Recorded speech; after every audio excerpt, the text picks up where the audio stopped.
Muy buenas tardes, hermanos. Nuevamente, que el Señor les bendiga. Acompáñenme para orar.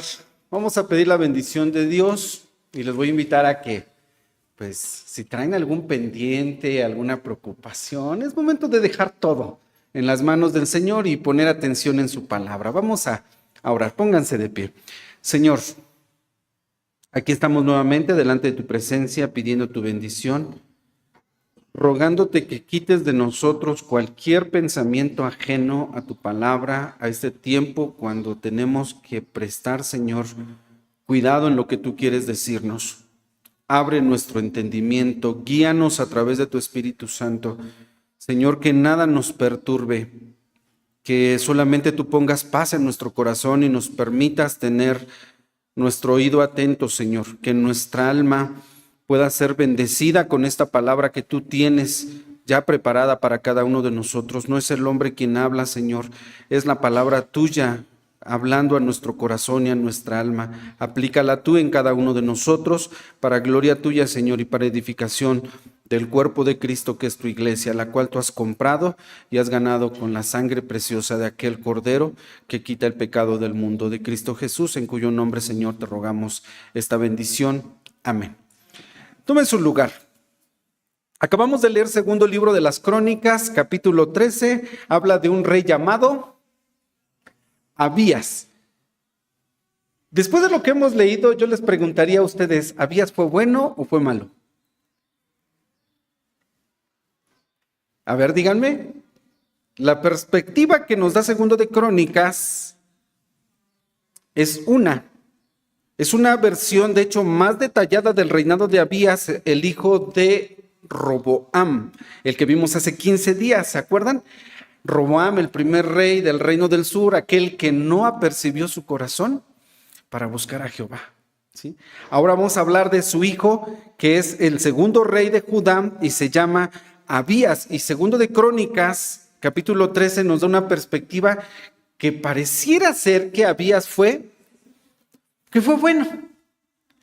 Vamos a ver lo que dice, porque no podemos ignorar lo que dice primero de Reyes 15, del 1 al 3. Busquen en su Biblia, primero de Reyes 15, del 1 al 3. Y mientras buscan, déjenme decirles que segundo de Crónicas, este libro se enfoca más hacia los reyes de Judá que hacia los reyes de Israel. Está más enfocado en los reyes de Judá. Por eso ya hablamos del primero, que fue Roboam, que no apercibió su corazón para buscar a Jehová. Hoy vamos a hablar de Abías. Y bueno, primero de Reyes 15, del 1 al 3, síganme con su vista, dice: en el año 18 del rey Jeroboam, hijo de Nabat, este es el rey del norte de Israel, capital en Samaria. Él ya llevaba 18 años reinando, porque se acuerdan que Roboam reinó 17 años, reinaron juntos, uno en el norte, uno en el sur. Llevaba Roboam reinó 17 años. Bueno, en el año 18 de Jeroboam, hijo de Nabat, Abiam comenzó a reinar en Judá. Abiam es el mismo, hay alguna variante en los nombres. Reinó 3 años en Jerusalén, correcto, como lo dice segundo de Crónicas. El nombre de su madre fue Maacá, también una variante de Micaía, hija de Abisalom, variante de Absalón, ¿ok? Y anduvo, ¿qué dice allí? En los pecados de su padre, de Roboam, que había hecho antes de él. Y ahí está. Y no fue su corazón perfecto con Jehová, su Dios, como el corazón de David, su padre. Entonces, Abías no fue un buen rey del todo, ¿sí? Lo que dice la Biblia es que su corazón no fue perfecto con Jehová, su Dios. Entonces, ¿qué pasa en segundo de Crónicas, capítulo 13? ¿Qué pasa allí? Estamos frente a una historia, fíjense bien, que exalta la gracia y el poder de Dios en la vida de un hombre, Abías, que usó la razón, que se mostró valiente en un enfrentamiento, que tuvo mayor éxito que su padre en la guerra contra Jeroboam, el rey de Israel, ¿sí? En esa guerra que enfrentó.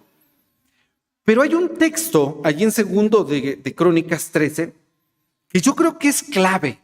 Y de ahí surge el título de nuestra exposición, de nuestro mensaje. Dice que porque se apoyó en Jehová. La razón fue porque se apoyó en Jehová. Y aunque solo reinó 3 años, ¿sí?, un periodo de reinado muy corto, primer libro de Reyes dice que su corazón no fue perfecto con Jehová, nuestro Dios. Entonces, lo que leemos aquí en Segundo de Crónicas es algo que exalta la gracia de Dios, el poder de Dios en la vida de un hombre que sí se muestra prudente, pero que en cuanto se apoya en Dios, Dios prolonga esa gracia y esa misericordia y le muestra su poder. Aun cuando su corazón no fue perfecto delante de Jehová su Dios. Es un acto, entonces aquí lo que nosotros leímos, que exalta esa gracia infinita de Dios, porque la gracia de Dios está abierta, está expuesta absolutamente a todos. Bueno, hablemos entonces de Abías. Fue descendiente de Absalón, como ya se leyó, ¿sí?, porque Roboam se había casado con una de las hijas de Absalón precisamente, y dice segundo de Crónicas 11:21, que de hecho fue la mujer de todas las que tuvo a la que más amó. Y de ahí viene este hijo. Bueno, aunque hay un detallillo por ahí que ya en otro momento explicaremos, porque no fue la mamá de Abías directamente hija, sino más bien nieta de Absalón. Pero en la Biblia hay muchos casos así, que se habla de la nieta como si fuera hija, ¿sí? Entonces por eso se dice que fue descendiente de Abisalom o de Absalón, como se dice en otra parte. Abías tuvo una guerra contra Jeroboam, el rey del norte,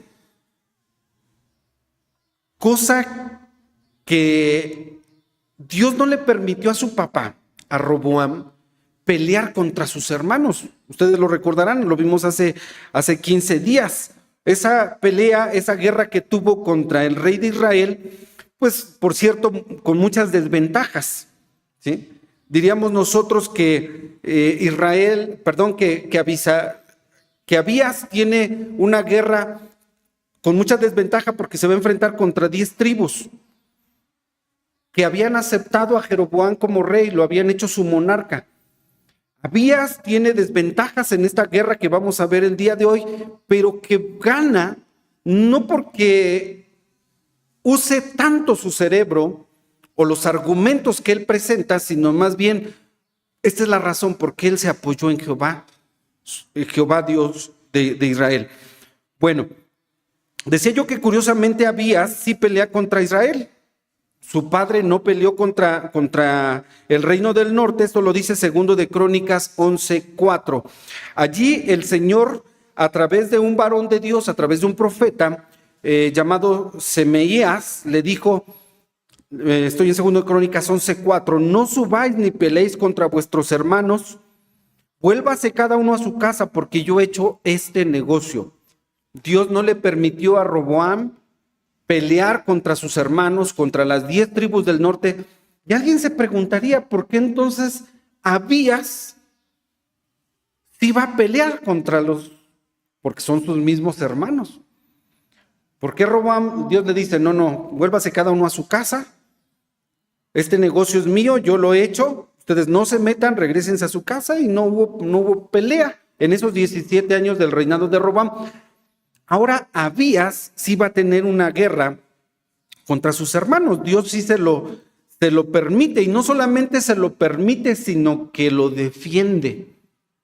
Y decíamos que ahí está la gracia de Dios. Lo defiende a Abías, lo hace vencedor, y la razón, dicen algunos, que es muy probable que el agresor haya sido Jeroboam. Ahora quien va a buscar la pelea es Jeroboam, y entonces Abías lo que hace es responder a este levantamiento, ¿sí? Y Abías lo único que hace es defender. Si Dios le permite hacer guerra, y decíamos que también lo defiende, es decir, está peleando en legítima defensa, Abías.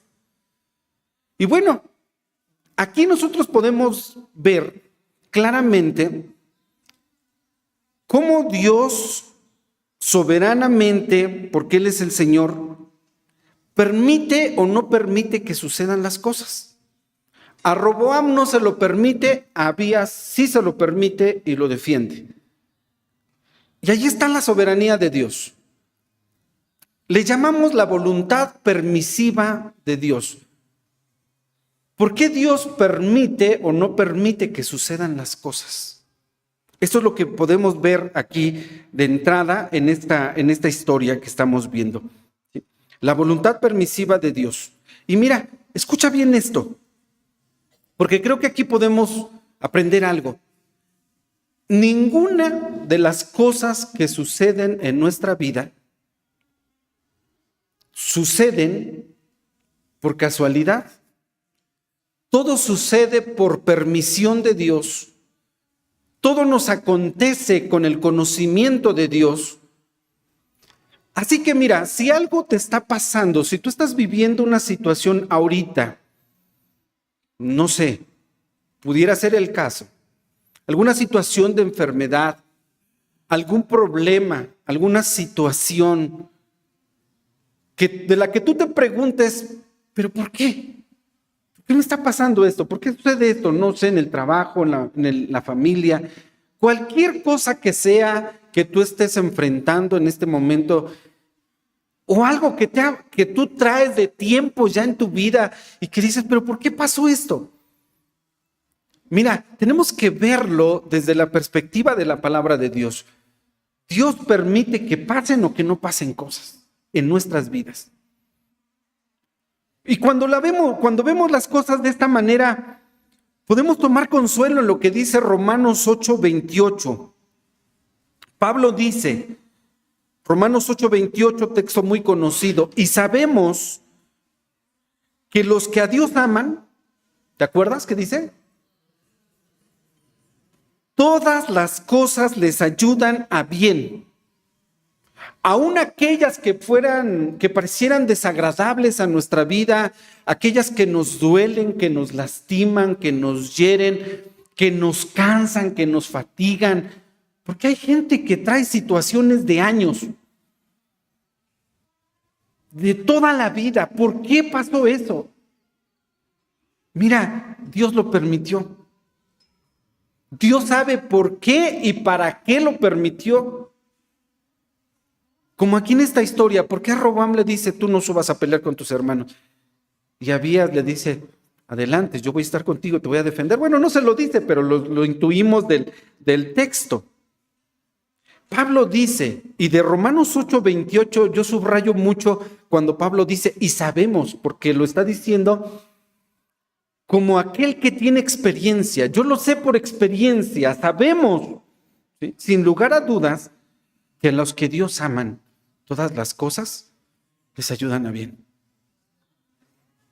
Entonces enfócate en amar a Dios, enfoquémonos en amar a Dios, y todo lo que suceda en nuestras vidas, aun sean batallas como la que va a enfrentar Abías, serán actos de gracia, de misericordia, en la que Dios mostrará su poder, sin importar las circunstancias, sin importar lo que aparente ser en ese momento, lo que nos esté ocurriendo. Dice entonces Pablo, todas las cosas nos ayudan a bien. Todas las cosas nos van a ayudar a bien. Mira, porque todos enfrentamos guerras. Todos en la vida, en algún momento vamos a enfrentar algo difícil. ¿Qué tan difícil ha sido tu guerra? ¿Qué tan difícil ha sido llevar esa carga en tu vida? Ese problema o esa enfermedad, ¿qué tan difícil ha sido cargarlo? Bueno, no hay ninguna guerra fácil. Vamos a ver cómo tenía el panorama Abías, ¿les parece? Segundo de Crónicas, capítulo 13. Vamos a ver el panorama al que se enfrentaba Abías en esta guerra. Versículo número 3. Dice que Abías preparó un ejército de ¿cuánta gente? Ok, muy bien, 400,000 hombres. ¿Cómo eran sus hombres? Valerosos y escogidos. Pero Jeroboam tenía un ejército de... ya vimos la diferencia, ¿verdad? 400,000 y Jeroboam viene con 800,000. ¿Cómo son sus soldados? Hombres fuertes y valerosos. La pelea es de 2 contra 1. O visto de otra manera, y como lo dije hace un momento, son 10 tribus contra 2. Y las de allá son grandes, y las de acá un poquito más pequeñas. Benjamín era una tribu chiquitita. De las 2, una era pequeñita. Obviamente, si hubiera apuestas, pues ¿a quién le apostaría, hermano? Así viendo el panorama, aquí hay 400,000, aquí hay 800,000, aquí hay 400,000. ¿Cuál es su apuesta? Lo más lógico diríamos, no, pues ya sabemos quién va a ganar, ¿no? Ya sabemos quién va a ganar. Pero no, fíjate que esta historia nos enseña, y llévate esto en tu mente y en tu corazón, que no gana el más fuerte. No siempre gana ni el más fuerte, ni el más numeroso, ni el más armado. Eso es lo que nos muestra esta historia, porque ya dijimos que exalta la gracia de Dios. Esta historia exalta el poder de Dios. En la vida de un hombre que, si bien su corazón no fue completamente perfecto delante de Jehová, Dios le mostró su gracia. Y déjame decirte que hay gracia entonces para todos. Porque hay gente que piensa, yo no merezco esa gracia. No, la gracia de Dios, la misericordia de Dios dejaría de ser misericordia si solamente se aplicara para algunos hombres. Pero la gracia está abierta absolutamente para todos. Entonces, no siempre gana el más fuerte ni el más numeroso. Pero ve lo que hace Abías. Abías no pone su atención, no fija su pensamiento, no ve la desventaja que tiene. Para empezar, pues no sabemos si sabía cómo venía el otro ejército, pero hay un momento en el que sí se da cuenta que está entre la espada y la pared, literalmente. ¿Sí? Lo que hace Abías es muy inteligente, porque usa la razón antes que la fuerza. No siempre hay que usar la fuerza, ¿sí? No siempre hay que usar la fuerza. El más inteligente tiene una ventaja, y eso es lo que nos enseña este pasaje. Abías es inteligente porque va a presentar argumentos. Cuando ya sale a la batalla, se encuentra con el ejército de Jeroboam. ¿Y cuáles son sus argumentos? A ver, vamos a echarle una ojeadita allí. Versículo número 5, ¿qué es lo primero que les dice? Les dice, mira, Jeroboam, tú y todo tu pueblo, escucha. Dios dio el reino a David para siempre, a él y a sus hijos, por medio de una alianza de sal. Le está recordando a Jeroboam que Dios fue quien le dio el reino a David y a sus descendientes, y que ese día hubo un pacto de sal. En los sacrificios se les ponía sal. Esto lo dice Levítico 2:13. Se usaba la sal en los sacrificios, y Abías le dice a Jeroboam, mira, Dios le dio el reino a David y hubo un pacto, y tú sabes de ese pacto. No lo ignores. Versículo 6. Segundo argumento. ¿Qué le dice? Jeroboam, tú te levantaste y te rebelaste contra tu Señor. Te estás rebelando contra Dios, te estás rebelando contra David, te estás oponiendo contra lo que Dios mismo determinó, porque Él dijo que el reino se quedaba aquí. Está presentando argumentos. Jeroboam estaría pensando, no vine a escuchar argumentos, vine a pelear. Pero no, Abías continúa, versículo 7. Le dice, mira, tú tienes en tu ejército, te has hecho de un ejército grande. Sí sabía entonces, aunque no sabía la cantidad a lo mejor exacta de cuántos soldados traía Jeroboam, le dice, tú tienes mucha gente, pero en tu gente hay hombres vagabundos, hijos de iniquidad. Te has armado de un ejército que a los ojos de Dios es vil. Eso le está diciendo. Cada palabra que salía de la boca de Abías eran palabras de verdad, porque no hay a veces mayor fuerza que la verdad. Tú dile a alguien una verdad bien fundamentada y estás simbrando sus fundamentos, ¿sí? Estás golpeando. Tú di una gran verdad con convicción. Y eso es lo que está haciendo Abías, por eso decíamos que es un hombre inteligente, ¿sí? Antes de usar la fuerza, usa la razón. Versículo 8. Otro argumento más. ¿Qué les dice? Tú y todo Israel, las 10 tribus, han fornicado contra el reino de Jehová porque tienen becerros allá. Y se hicieron de becerros de oro. En otras palabras, le está diciendo, tú tienes 2 becerros allí de oro que sabes que no son dioses. Tú te estás apoyando en esos becerros y ellos no tienen poder para librarte. Hoy nosotros sabemos por el Salmo 115 lo que dice el Señor acerca de los ídolos, ¿verdad? Que tienen ojos, no ven.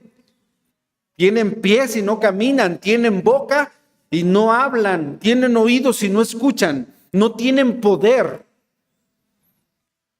Y Abías le está diciendo a Jeroboam, tú tienes 2 becerros allá. Y has fornicado contra Jehová tu Dios, porque tienes esos becerros. Versículo 9, le hace una acusación todavía.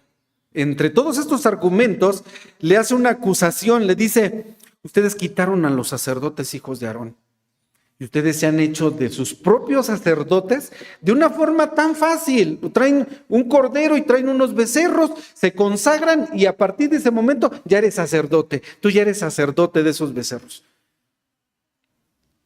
Has menospreciado el sacerdocio, el que Dios dijo que es legítimo a través de los hijos de Aarón, y tú lo has despreciado porque quitaste a esos sacerdotes y has puesto tus propios sacerdotes. Es como el que hoy de la noche a la mañana se hace pastor, ¿no? Hay casos así, perdón. Decíamos que si son verdades, pues tenemos que... Así hay gente que de la noche a la mañana, y tú dices, bueno, ¿en qué instituto, en qué universidad, en qué seminario hiciste tu... Hermanos, y yo, déjenme decirles, confesarles, mejor dicho, cuando salí del seminario me sentí yo más ignorante que decía, tanto me falta, de verdad. Y cuando tú vas a las Escrituras, dices, tanto me falta por conocer todavía de la palabra de Dios. Pero ellos se habían hecho sacerdotes de la noche a la mañana y lo que le está diciendo Abías a Jeroboam es, has menospreciado hasta el sacerdocio. ¿Qué te pasa? Ese es el argumento que Abías está usando.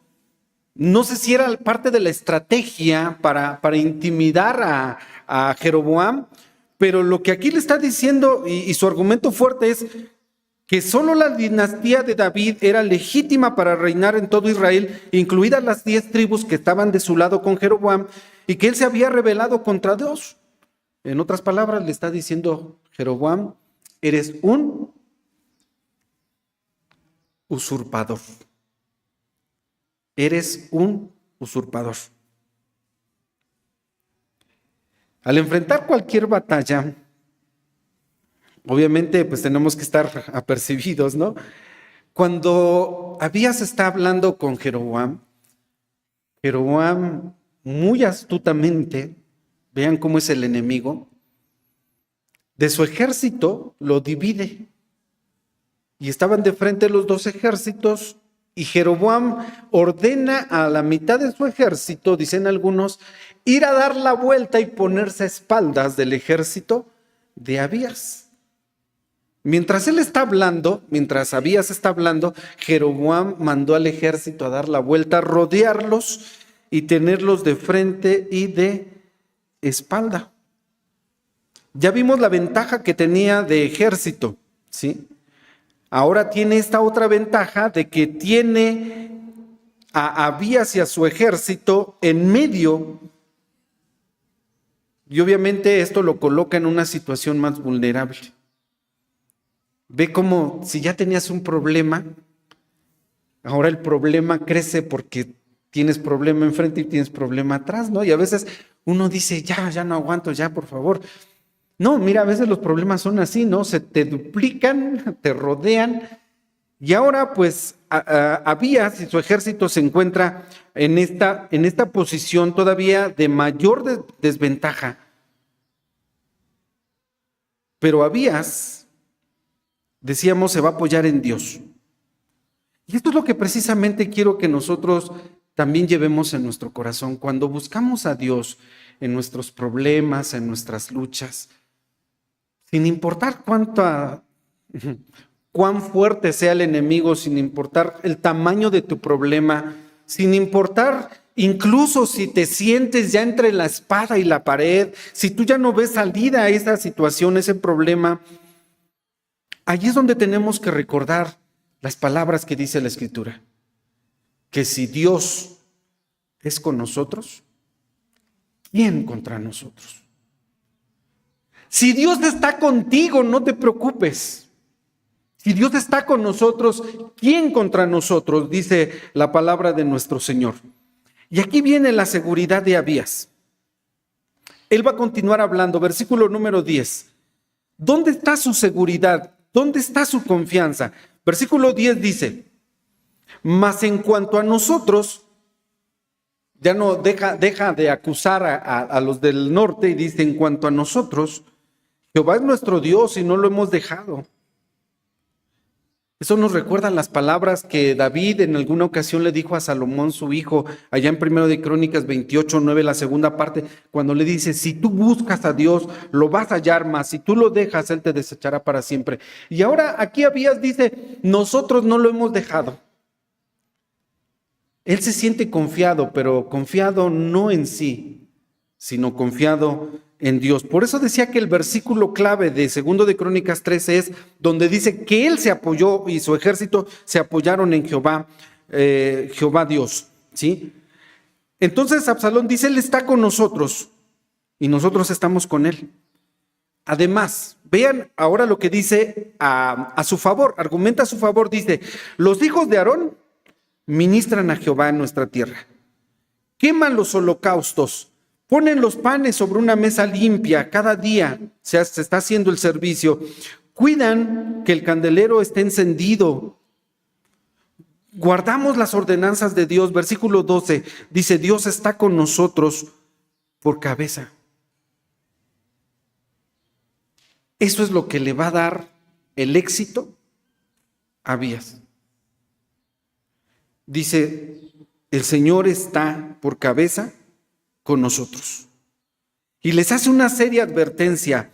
No peleen contra Jehová, el Dios de vuestros padres, porque no les va a ir bien. No peleen contra Jehová, vuestro Dios, porque no les va a ir bien. Les hace una seria advertencia, pero Jeroboam está dispuesto a pelear.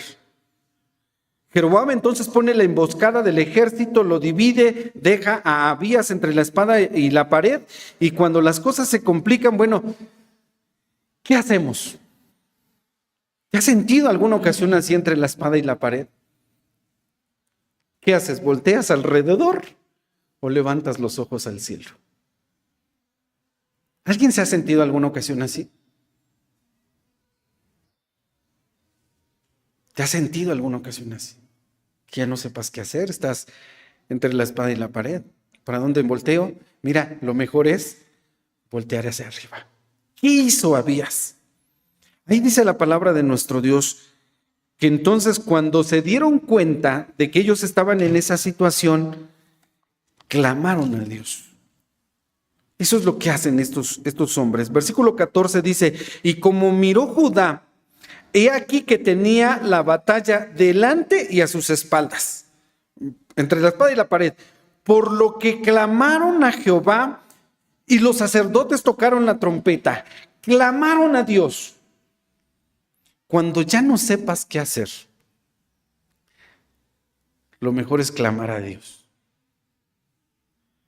¿Recuerdas Jeremías 33:3? ¿Cómo dice? Así dice Jehová, clama a mí y yo te responderé y te enseñaré cosas grandes y dificultosas que tú no sabes, que tú no conoces. Tú clama a mí Y eso es lo que hizo Abías con su ejército. Clamaron a Jehová. ¿Qué hay que hacer entonces cuando la situación se nos complica? Cuando ya tú sientes que no hay escapatoria, cuando tú sientes que ya no hay solución aparente, cuando ya no hay recursos, cuando tú ya no puedes, clama al Señor, clama a Dios, porque Él te va a responder y te va a enseñar esas cosas dificultosas. ¿Cómo vino la respuesta de Dios a Abías? Dice el versículo 15 que entonces los de Judá alzaron grita. Y así que ellos alzaron grita, Dios desbarató a Jeroboam y a todo Israel delante de Abías y de Judá. Dios se encargó de todo. Solamente con clamar. Cuando alguno de vosotros ya no pueda, con alguna situación, clama a Dios. Allí está la respuesta. Apóyate en Jehová Dios. Viene la batalla, huyeron los hijos de Israel, estoy en el versículo 16, huyeron de delante de Jehová, Dios los entregó en sus manos. 17, Abías y su gente hacían en ellos grande mortandad, cayeron heridos de Israel, ¿cuántos? De los 800,000, 500,000 fueron muertos. Abías lo advirtió, no pelees contra Jehová, porque no te va a ir bien. Y no le fue bien. Así fueron humillados los hijos de Israel en aquel tiempo, mas los hijos de Judá se fortificaron, y allí está, versículo 18, porque se apoyaban en Jehová, el Dios de sus padres. Apóyate en Dios. No seamos o no creamos que somos autosuficientes, no creamos que somos inteligentes, no creamos que somos los más poderosos, no creamos que por las influencias que tenemos podemos salir adelante, no. Apóyate, apoyémonos en Jehová, nuestro Dios. La respuesta del Señor vino inmediatamente. Israel fue humillado, Abías se fortificó, ¿sí? Porque se apoyaron en Jehová, el Dios de sus padres. Conquistó incluso, dicen los siguientes versículos, algunas ciudades con sus aldeas. Y esta historia, en esta versión de 2 de Crónicas 13, termina diciendo que Abías se hizo fuerte, tuvo 14 mujeres, 22 hijos, 26 hijas. Su historia, sus hechos, sus caminos con sus noticias, sus negocios quedaron escritos en la historia de Ido, un profeta. ¿Sí? Ahí está toda su historia. Porque tú y yo también estamos escribiendo, o se está escribiendo nuestra propia historia. Nuestros fracasos, nuestras luchas, nuestros triunfos con el Señor, las muestras de su gracia infinita, las muestras de su poder, porque hay muchas historias en la iglesia de hermanos, hermanas que han salido victoriosos del cáncer, que se han levantado de la nada, que han triunfado, que han salido victoriosos por la gracia de Dios. Porque dice la palabra del Señor, y voy concluyendo, dice el Señor que por medio de Cristo, Él nos hace no vencedores, sino más que vencedores por medio de aquel que nos amó y se entregó a sí mismo por nosotros en la cruz del Calvario. Por medio de Cristo somos más que vencedores. Y por eso aquí vemos la gracia, el poder de Dios exaltado en la vida de un hombre que mira lo que logró por apoyarse en Jehová su Dios. Apoyémonos en Dios. Es por eso que nosotros, siendo victoriosos en Cristo, exaltamos, bendecimos el nombre de Dios. No podemos hacer otra cosa más que alabar a nuestro Dios por quien es Él y por lo que ha hecho en favor de nuestras vidas. Si hoy tú reconoces el poder de Dios en tu vida, si tú reconoces que eso que te pasó Dios lo permitió y que te ayudó para bien, acompáñame y acompaña a toda la iglesia para que juntos cantemos la alabanza número 56, que se llama Te exaltaré, mi Dios, mi Rey. Porque mira, tenemos a Dios de nuestra parte, somos más que vencedores en Cristo. Él merece toda la honra y toda la gloria, porque en realidad Él es el que hace todo en favor de la vida de su pueblo. Vamos a cantar, es la alabanza siguiente en el orden de culto, la alabanza número 56, y después de cantar esta alabanza, vamos a orar a Dios y vamos a darle gracias. Porque de antemano, déjame decirte que si estás llevando una lucha, si estás enfrentando una batalla, si te apoyas en Dios, la victoria es tuya. Que Dios te bendiga. Vamos a exaltar el nombre de Dios. Alabanza 56. Te exaltaré, mi Dios, mi Rey.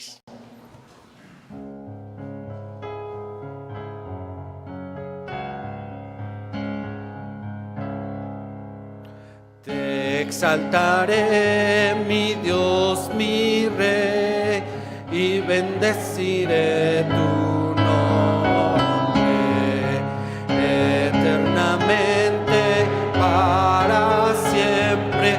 Cada día te bendeciré y alabaré tu nombre eternamente, para siempre. Grande es Jehová y digno de suprema alabanza, y su grandeza es inescrutable. Cada día te bendeciré. Generación a generación celebrarán tus obras y anunciarán tus poderosos hechos. Cada día te bendeciré y alabaré tu nombre eternamente, para siempre. Grande es Jehová y digno de suprema alabanza, y su grandeza es inescrutable. Cada día te bendeciré. Generación a generación celebrarán tus obras, porque tú eres poderoso, Señor. Tu poder no ha cambiado, tú eres el mismo. Eres nuestro Dios todopoderoso y a ti te alabamos y te bendecimos, Señor. Y te damos gracias por lo que has hecho en nuestras vidas y por lo que aún harás. Señor, exaltamos tu nombre porque reconocemos que nosotros somos débiles. Reconocemos, Señor, que nosotros no podemos enfrentar nuestras propias luchas. Solamente con tu ayuda y apoyados en ti podremos salir adelante y, Señor, tú nos harás más que vencedores por medio de Cristo. A Él sea la gloria. Gracias por lo que, Señor, podemos testificar que has hecho entre nosotros y nos has dado esas evidencias de tu poder, y esto confirma nuestra fe. Pero, Señor, tú sabes nuestra debilidad, tú sabes que hay momentos en los que sentimos que no podemos continuar. No nos dejes, no nos abandones. Hay momentos y circunstancias que nos desaniman, nos debilitan, que pareciera, Señor, que vamos a sucumbir, pero sé tú nuestro ayudador, sé tú nuestro refugio. Ayúdanos a estribar no en nuestra prudencia, sino a confiar solamente en ti. Y Padre eterno, te rogamos que sigas mostrando misericordia y tu poder en cada uno de nosotros y en nuestras familias. Ayúdanos, te necesitamos. A tu nombre sea la gloria, en el nombre de Cristo Jesús, nuestro Salvador. Amén. Que el Señor nos bendiga a todos. Amén.